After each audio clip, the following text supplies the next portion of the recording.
டீச்சர்ஸும் சில விஷயம் சொல்லணும். நம்முடைய பள்ளிக்கூடங்கள்ல சார் சொன்ன மாதிரி நிறைய முன்னேற்றங்கள், நிறைய மாற்றங்கள். இவ்வளவு அருமையான அரங்கம். ஒவ்வொரு ஆட்சியாளர்களும் போட்டி போட்டு கல்வியில பின்ன மேடையிலேயே பாத்தீங்கன்னா மாற்று கருத்து கொண்ட அத்தனை கட்சிகள் இருக்கும்.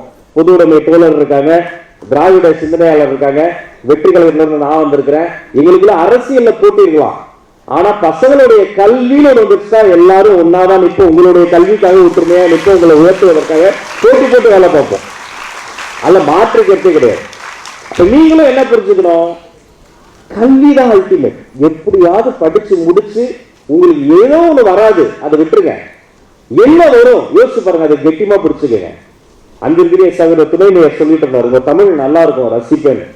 எனக்கு தமிழ் வருங்கிறது நான் சீக்கிரம் கண்டுபிடிச்சிட்டேன். நமக்கு என்ன வராது, மேக்ஸ் வராது, இங்கிலீஷ் வராது, சயின்ஸ் வேண்டாம், நமக்கு என்ன வரும், ஆஹா நம்ம பேசுற தமிழ் நல்லா இருக்கு. அப்ப வெற்றி எப்போ வரும்னா நமக்கு எது நல்லா வருங்கிறத நம்ம புடிச்சுக்கிட்டோம்னா வரும். சில குழந்தைக்கு ஆட வரும், சில குழந்தைக்கு பாட வரும், சில குழந்தைக்கு பேச வரும், ஏதோ ஒரு குழந்தைக்கு கணக்கு பாட வரும், ஒரு குழந்தைக்கு தமிழ் பாட வரும். யாருக்கு என்ன வருகிறதோ அதை அடையாளம் கண்டு ஊக்கப்படுத்தி இந்த ஆசிரியர் பெருமக்கள் அவங்களை ஒரு தூண்டுகோலா இருந்து அவங்களை உற்சாகப்படுத்தணும். நான் ஃபாரின்ல எல்லாம் போகும்போது அங்க குழந்தை பிறந்தா என்ன தெரியுமா சொல்லுவாங்க, அப்படி வந்து ஸ்வீட் தருவாங்க. வருங்கால செனட்டர் பிறந்திருக்காரு எடுத்துக்கங்க, வெள்ளை மாளிகைக்கு போக போற ஒரு மனிதர் பிறந்திருக்காரு, ஸ்வீட் எடுத்துக்கங்க.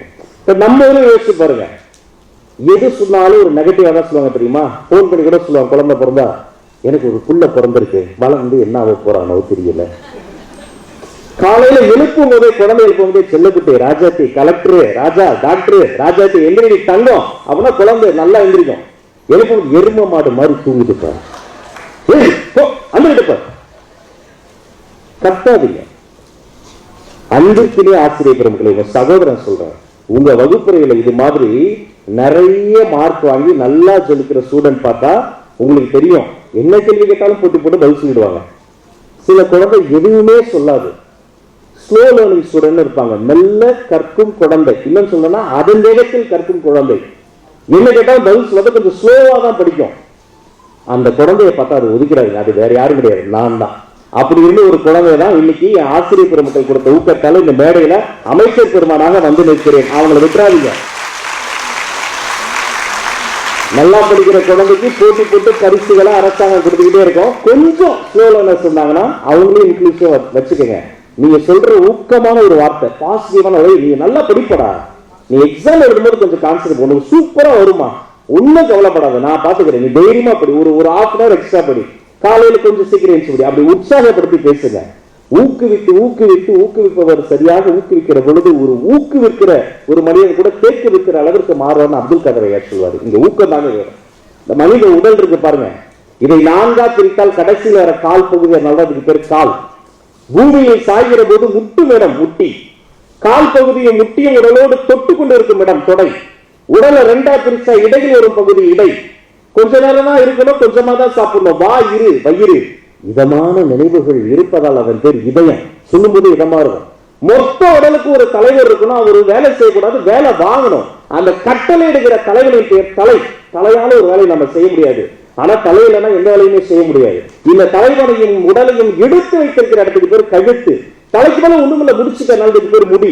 அந்த முடிக்கு மேல யாராவது ஒருத்தங்க மகுடம் சொன்னா அதுக்கு பேர் மணிமுடி. அரசர்கள் சூடி இருப்பாங்க. 36 லட்சம் ஆண்டுகள்ல நம்மளை விட வலிமையான கை கால்லாம் இருக்கிற டைனோசரஸ் எல்லாம் அழிஞ்சு போச்சு. மனிதர்கள் நாம மட்டும் 36 லட்சம் வருடங்களா வயசுல தப்பி வரும். ஏன் தெரியுமா? வெளியில தெரியுற எந்த பிசிக்கல் அட்வான்டேஜுமே நம்ம கிடையாது. வெளியில் தெரியாத ஒரே விஷயம் 36 லட்சம் ஆண்டுகளா நம்ம தப்பி வரும். அதன் பெயர் தன்னம்பிக்கை என்ற செல்ஃப் கான்பிடன்ஸ். ஒண்ணு இருந்தா போதும், வாழ்க்கையில யாராவது ஜெயிக்கலாம். லாஸ்ட் பெஞ்ச்ல இருக்கிற ஸ்டூடெண்ட் வாழ்க்கையில ஜெயிக்கலாம். ஃபர்ஸ்ட் பெஞ்ச்ல இருக்கிற ஸ்டூடெண்ட் எங்கேயோ போகலாம், உலக நாடுகளுக்கு போகலாம். ஒரு மொழி தெரியாது, இரு மொழி தெரியாதுன்னு நம்மளே தாழ்த்திக்காம உலகம் முழுக்க இருக்கக்கூடிய இந்த இன்ஃபர்மேஷன் டெக்னாலஜி எல்லாருமே வந்துருச்சு. பைத்தான்றாங்க, ஜாவான்றாங்க, ஜேபின்றாங்க.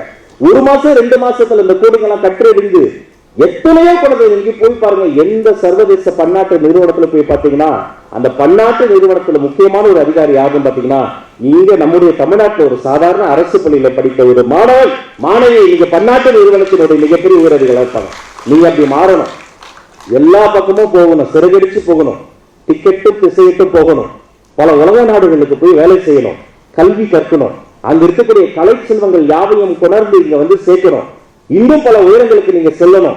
எத்தனை பெரிய உயரத்துக்கு போனாலும் உங்களினுடைய விதை இந்த சென்னை ஸ்கூல்ல, இந்த மாநகராட்சி, இந்த பள்ளிக்கூடத்தில் விழுந்தது என்பதை மறக்காம இருக்கணும். மீண்டும் இதே பள்ளிக்கூடத்திற்கு நான் அல்ல, நீங்க ஒரு நாள் சீஃப் கெஸ்டா வரணும். அந்த நாள் தான் இந்த பள்ளிக்கூடத்தில் படிப்பதற்கான ஒரு முழுமை தரணும். அது வெகு தூரம் இல்லை, அது நடக்கும்.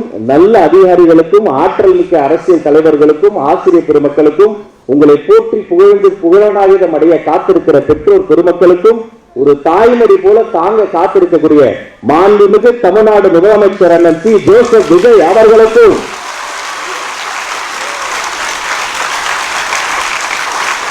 இங்கிருந்தே நெஞ்சார்ந்த நன்றியை உரித்தாக்கி